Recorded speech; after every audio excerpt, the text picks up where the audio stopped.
Hello बच्चों, कैसे हैं आप सब। देखिए आज हम लोग chapter number 1 relation and function में लेक्चर नंबर 10 स्टडी करेंगे और इसमें एक्सरसाइज 1.1 में क्वेश्चन नंबर फर्स्ट के पार्ट 5 का सब पार्ट डी हम लोग सॉल्व करेंगे। ठीक है ना। और देखिए क्वेश्चन क्या दिया है, R equals X comma Y such that X is wife of Y, ये क्वेश्चन है। ठीक, मीन्स हमें यहाँ पर x और y का चुनाव करते समय इस बात का ध्यान रखना है कि x जो है वाइफ होनी चाहिए किसकी, y की। Means first component second component की वाइफ होनी चाहिए या फिर सेकंड कंपोनेंट फर्स्ट कंपोनेंट का हस्बैंड होना चाहिए। ठीक है। एक चीज़ और यहाँ पर क्लियर हो जानी चाहिए आपको कि x क्या है, फीमेल है और y क्या है, मेल है। मीन्स फर्स्ट कंपोनेंट आपका फीमेल है और सेकंड क्या है, मेल है, तभी तो वाइफ हो पाएगा। ठीक है। तो चलिए हमें ये चेक करना है कि ये रिलेशन आपका रिफ्लेक्सिव, सिमेट्रिक और ट्रांजिटिव है या नहीं। तो सबसे पहले हम लोग इसको कन्वर्ट कर ले जैसे कि हमेशा करते हैं। तो क्या लिखेंगे, x comma Y belongs to R such that X is wife of Y। ठीक है ना। ऐसा हम लोग क्यों करते हैं, क्योंकि हमने सारे क्वेश्चन, सारे फार्मूले इसी फॉर्म में तैयार किए हैं और अब तक करते आए हैं। ठीक है, तो थोड़ा सा आसानी होती है। तो चलिए सबसे पहले क्या चेक करेंगे, सबसे पहले रिफ्लेक्सिव।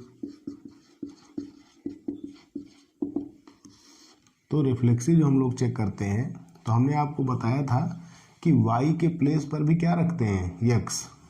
ठीक, तो चलो रखें यहाँ पे। तो x इज वाइफ ऑफ, यहाँ पर भी x रखना है, तो x is wife of x। तो हमने आपसे बताया था कि जब भी रिफ्लेक्सिव चेक करते हैं तो y के प्लेस पे x रखते हैं और उसके बाद जो नया स्टेटमेंट आता है हम ये चेक करते हैं कि क्या ये पॉसिबल है। यदि वो नया स्टेटमेंट पॉसिबल है तो फिर रिफ्लेक्सिव होगा और पॉसिबल नहीं है तो रिफ्लेक्सिव नहीं होगा। तो आप बताइए x is wife of x, क्या ये पॉसिबल है। कोई लड़की स्वयं की ही पत्नी हो सकती है, नहीं हो सकती, तो इसका मतलब ये पॉसिबल नहीं है, नॉट पॉसिबल। तो जब ये पॉसिबल नहीं है तो इसका मतलब x comma x does not belongs to R। ठीक है, अगर ये पॉसिबल होता तो x comma x belongs to R लिखते। ठीक, और x कामा x कहाँ से हमने लिखा, यहाँ से देख के देखो, यहाँ x है, यहाँ y है, तो लिखा गया x कामा y। ऐसे यहाँ x और यहाँ x है तो लिखना चाहिए x कामा x। अब बिलोंग्स टू आर लिखना है कि does not belongs to R लिखना है वो आप यहाँ से चेक करेंगे। पॉसिबल है तो बिलोंग्स टू आर लिखते, नॉट पॉसिबल है तो does not belongs to R लिखेंगे। ठीक, तो आप यहाँ देख रहे हैं कि x comma x does not belongs to R आया, जबकि रिफ्लेक्सिव की डेफिनेशन क्या थी, a comma a belongs to R. Means यदि यहाँ x comma x belongs to R आता तो हम कहते यस इट इज रिफ्लेक्सिव, लेकिन यहाँ पर तो डज नॉट आ गया, तो क्या लिखेंगे, no it is not reflexive. Okay, चलिए अब नेक्स्ट चेक करते हैं सेकंड नंबर। अब क्या चेक कर लें, सिमेट्रिक। तो सिमेट्रिक में हमने आपको बताया था कि सबसे पहले हम अपना ये क्वेश्चन इसे हम नोट करेंगे। तो क्या है, x comma Y belongs to R such that x is wife of y। ठीक है ना। फिर हमने आपसे ये कहा था कि x के प्लेस पर ये y पुट कर देंगे और y के प्लेस पे x पुट करेंगे। ठीक, तो करते हैं। तो यहाँ y लिखेंगे, y इज वाइफ ऑफ, और y के प्लेस पे क्या लिख देंगे, x। ठीक, जब भी सिमेट्रिक चेक करना होगा तो पहले जो गिवन स्टेटमेंट है मीन जो आपका क्वेश्चन है वो नोट करते हैं। सेकंड स्टेप में क्या करेंगे, x के प्लेस पे y और y के प्लेस पे x करेंगे।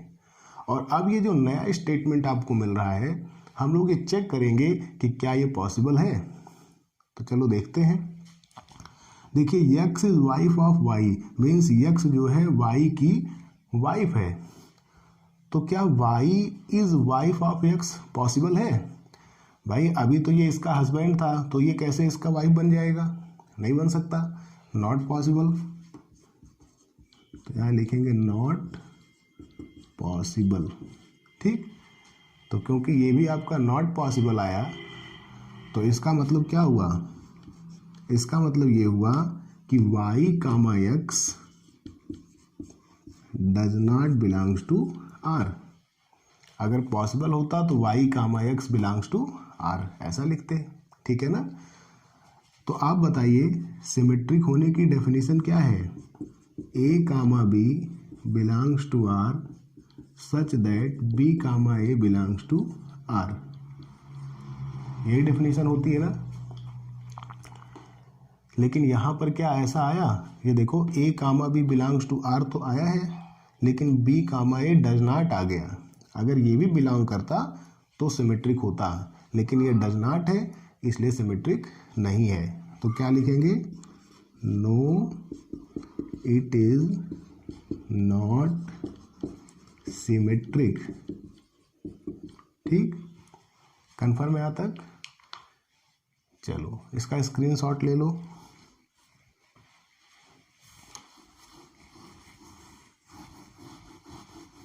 अभी क्या रह गया है, ट्रांजिटिव चेक करना। तो चलो ट्रांजिटिव चेक करते हैं। थर्ड नंबर,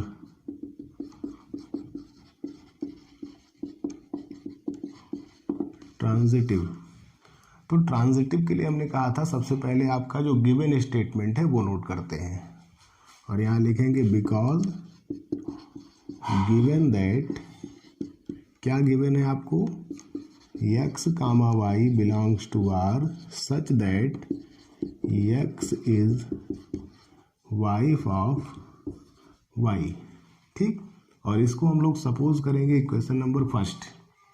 ओके, अब हमने आपको बताया था कि जो आपका गिवन स्टेटमेंट है वो पहले लिखते हैं, इसके बाद हम लोग लेट करते हैं। और लेट कैसे करेंगे, जैसे x कामा y है तो हम y कामा z लेट करेंगे। तो let y comma z belongs to r। अब ध्यान दो यहाँ x कामा y है तो x is wife of y लिखा। अब यहाँ y कामा z है तो क्या लिखना चाहिए, y is wife of z। Equation number second. ठीक, हमने आपको ये बताया था कि फर्स्ट और सेकंड की हेल्प से हम लोग ये निकालने की कोशिश करेंगे कि क्या x comma z belongs to r possible है, और अगर नहीं पॉसिबल है तो नॉट ट्रांजिटिव, पॉसिबल है तो ट्रांजिटिव। लेकिन इस क्वेश्चन में बात यहीं पे फंस जा रही है। आप ध्यान से देखो, x is wife of y means x female है और y मेल है। अब यहाँ पे क्या लिखा है, y is wife of z, तो y तो मेल है तो ये मेल किसी दूसरे मेल की वाइफ कैसे हो सकता है, पॉसिबल नहीं है। तो इसका मतलब ये जो आपका सेकंड वाला है ये नॉट पॉसिबल है। थर्ड पे जाने की ज़रूरत ही नहीं है, आपका सेकंड ही फेल हो रहा है, ठीक है ना। थर्ड पे जाने की ज़रूरत नहीं है, थर्ड स्टेप पे आपका जो ये सेकंड वाला आपने लेट किया है यही पॉसिबल नहीं है। तो हमने आपको बताया था जब ट्रांजिटिव हम समझा रहे थे कि फर्स्ट सेकंड थर्ड मीन्स आपका first order pair, second order pair और थर्ड ऑर्डर पेयर। ये आपका ए कामा बी, ये बी कामा सी और ये सी कामा ए कामा सी, ऐसे लेके हमने आपको बताया था। तो हमने कहा था कि अगर ये नहीं है सेकंड वाला, फर्स्ट ही केवल है, तो इसको हम लोग एलोन कहेंगे। और जो एलोन ऑर्डर्ड पेयर होते हैं वो ऑलरेडी ट्रांजिटिव होते हैं। ठीक, अगर फर्स्ट है सेकंड है तब तो थर्ड की बात होती है, लेकिन जब सेकंड ही नहीं है सेकंड ही एग्जिस्ट नहीं कर रहा, तो केवल फर्स्ट ही बचा, फर्स्ट एलॉन हो गया, और एलॉन ऑर्डर्ड पेयर हमेशा ट्रांजिटिव माने जाते हैं, ठीक है ना, इन थ्योरेटिकल। प्रैक्टिकल की बात नहीं हो रही है, थ्योरेटिकल की बात हो रही है, ठीक है। तो अब यहाँ ध्यान दो, आप देख रहे हैं कि जो सेकंड हमने लेट किया ये वाला पार्ट, वो तो नॉट पॉसिबल है, मीन्स ये सेकंड एग्जिस्ट ही नहीं कर रहा। तो जब सेकंड आपका एग्जिस्ट नहीं कर रहा तो इसका मतलब यही फर्स्ट ही तो बचा, और ये फर्स्ट क्या है, ये फर्स्ट आपका एलॉन है, और अगर एलॉन है तो इसका मतलब ये ट्रांजिटिव है ना। तो आपको ज़्यादा कुछ नहीं करना, यहाँ लिख देते हैं हम लोग, because only first ordered pair is exist here, that is alone ordered pair, है ना। तो alone ordered pair है तो ये ट्रांजिटिव होगा ही, so it is transitive. Okay, ये तो हमने आपको समझाया था, नोट है ये, ठीक। तो इसका मतलब ये हुआ कि आपका ये जो रिलेशन है ये रिफ्लेक्सिव तो नहीं है, सिमेट्रिक भी नहीं है, लेकिन ट्रांजिटिव है इन थ्योरेटिकल लैंग्वेज, ठीक। और हमें यहाँ थ्योरेटिकल पर ही ध्यान देना। थ्योरी हमारी ये कहती है कि फर्स्ट ऑर्डर्ड पेयर यदि एलॉन है तो वो ट्रांजिटिव माना जाएगा।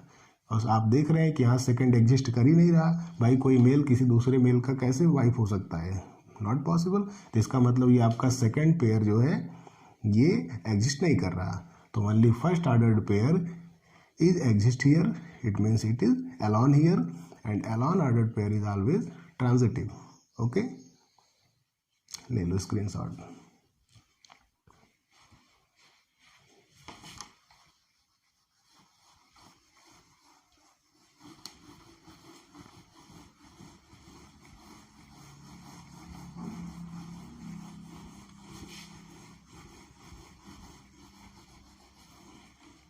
अब देखिए इसी में इसी का सब पार्ट है ई। ये ई क्वेश्चन है, ये दिया है R equals X comma Y such that X is father of Y, X is father of Y, ये क्वेश्चन दिया है। तो देखिए इसमें रिलेशन क्या कह रहा है कि R equals X comma Y, means आपका रिलेशन जो है वो एक्स कामा वाई के फॉर्म में है, और एक्स और वाई के बीच जो बॉन्डिंग है वो क्या दी गई है कि X is father of Y, means X जो है वो वाई का क्या है, पिता है, ठीक। यहाँ एक चीज़ ध्यान दीजिए, एक्स मेल है, बिल्कुल कन्फर्म है, क्योंकि मेल के लिए ही फादर वर्ड का यूज होता है। तो एक्स तो मेल है, एकदम बिल्कुल कन्फर्म है, लेकिन वाई मेल और फीमेल दोनों हो सकता है। क्यों? क्योंकि फादर मेल के लिए भी होगा और फीमेल के लिए भी, पुत्र है तो भी पिता, पुत्री है तो भी पिता, ठीक है ना। तो इसमें कन्फर्म नहीं है, ये आपका ये तो कन्फर्म है, it is male only, but it is male और फीमेल, है ना, may be male may be female, कुछ भी हो सकता है, ठीक। तो चलिए सबसे पहले हम लोग वही काम करेंगे जो हमेशा करते हैं, एक्स कामा वाई इसको बिलोंग्स टू आर, और ये जो सच दैट है इसको यहाँ ऐसे यूज करेंगे एरो के फॉर्म में, such that X is father of Y. Okay, अब सबसे पहले क्या चेक करते हैं, रेफ्लेक्सिव। तो रेफ्लेक्सिव के लिए हमने आपको बताया था कि यही स्टेटमेंट हमको यहाँ नोट डाउन करना है, बट y के प्लेस पर भी क्या पुट कर देना है, x। तो चलो करते हैं, x इज फादर ऑफ, यहाँ भी क्या लिख देंगे, x। और उसके बाद फिर हमने आपसे ये कहा था कि जो नया स्टेटमेंट आपको मिलेगा उसे चेक करना है कि वो पॉसिबल है या नहीं। तो देखो x is father of x, क्या ये पॉसिबल है? कोई व्यक्ति क्या स्वयं का ही पिता हो सकता है? कभी नहीं हो सकता। तो इसका मतलब नॉट पॉसिबल।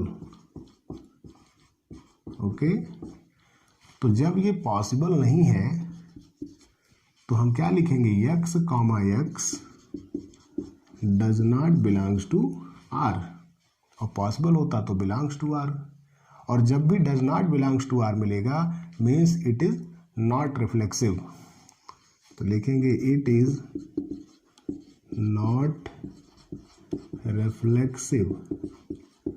ओके, अब सेकंड नंबर क्या चेक करना है हमको, सिमेट्रिक। तो सिमेट्रिक के लिए हमने आपको बताया था कि जो गिवन स्टेटमेंट है पूरा का पूरा नोट करना है, तो चलो ये करते हैं, x comma Y belongs to r such that x is father of y। ठीक, फिर हमने आपसे कहा था कि x के प्लेस पे ये y पुट कर देना है और y के प्लेस पे ये वाला x पुट कर देना है, तो कर दो। तो यहाँ y लिखो, y इज फादर ऑफ, और y के प्लेस पे क्या हमें रिप्लेस करना है, x। ठीक, तो y is father of x। अब हमें ये देखना है कि जो नया स्टेटमेंट जनरेट हुआ है क्या ये पॉसिबल है। तो देखो, x is father of y means x y का पिता है, ये तो पहले से गिवन है, क्लियर है। अब ये जो नया स्टेटमेंट है ये क्या कह रहा है कि y is father of x, तो y जो है x का पिता है, तो क्या ऐसा हो सकता है, ये जो है ये आपका फादर है और ये सपोज करो सन है। अब यही सन यहाँ आ गया और फादर यहाँ चला गया, तो क्या पुत्र पिता का पिता हो जाएगा, संभव नहीं है, नॉट पॉसिबल। तो हम यहाँ क्या लिखेंगे, नॉट पॉसिबल। ओके, तो जब ये पॉसिबल नहीं है तो हमें क्या लिखना चाहिए, y comma x does not belongs to r, और पॉसिबल होता तो बिलोंग्स टू r लिखते, पॉसिबल नहीं है तो does not belongs to r, और अगर does not belongs to r आया इसका मतलब not symmetric, it is not symmetric. Okay, तो ना तो ये रिफ्लेक्सिव है और ना ही सिमेट्रिक। स्क्रीनशॉट ले लो, फिर हम लोग ट्रांजिटिव पर डिस्कस करते हैं। ओके,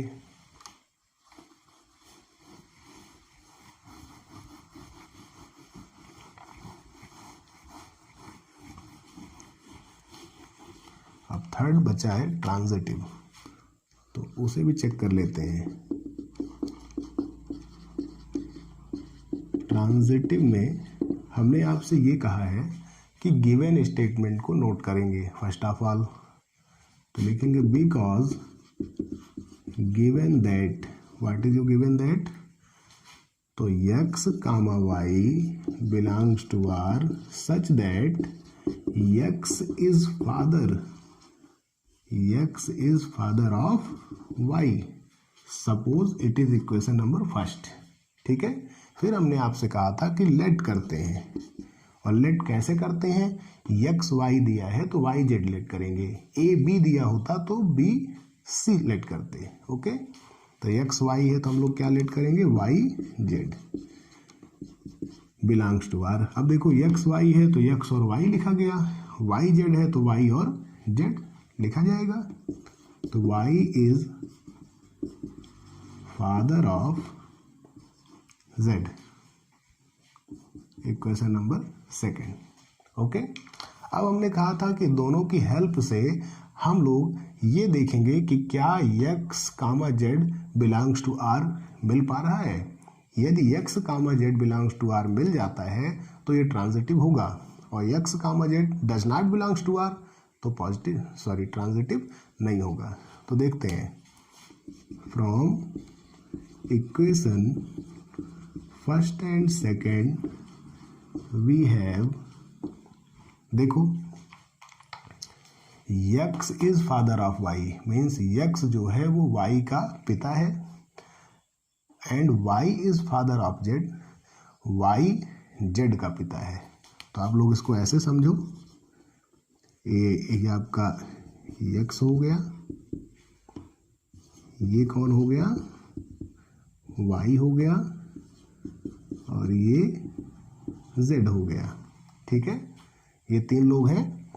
तो ये देखो, ये y जो है ये फादर है किसका, z का, और x फादर है किसका, y का।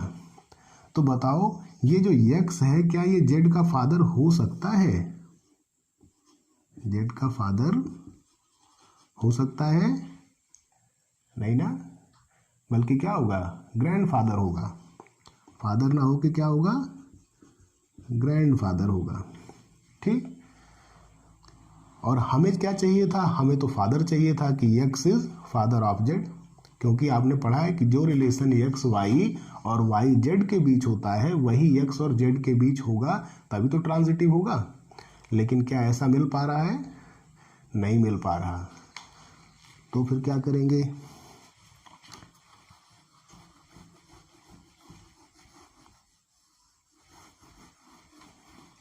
तो देखो हम यहाँ लिखेंगे because x is father of z not possible. क्या पॉसिबल है, नहीं है भाई, क्योंकि x जो है वो z का ग्रैंड फादर होगा, ना कि फादर होगा। और जबकि हमें क्या चाहिए था, जैसे x is father of y, y is father of z, वैसे हमको चाहिए था x is father of z। लेकिन क्या ये यहाँ पॉसिबल है, नहीं पॉसिबल। क्यों नहीं पॉसिबल, इस डायग्राम से। ठीक है ना, तो अगर ये पॉसिबल नहीं है तो हम क्या लिखेंगे, x comma z does not belongs to r, x comma z does not belongs to r। और क्योंकि हमें डज नॉट मिला है तो इसका मतलब ट्रांजिटिव भी नहीं है, और यदि बिलोंग्स टू r मिलता तो ट्रांजिटिव होता। तो लिखेंगे सो it is not transitive. Okay, confirm सभी को। तो ना तो ये आपका सिमेट्रिक है, ना ही रिफ्लेक्सिव है, और ना ही ट्रांजिटिव है। ओके, नोट कर लीजिए इसको। मिलते हैं नेक्स्ट वीडियो में नेक्स्ट क्वेश्चन। Thank you.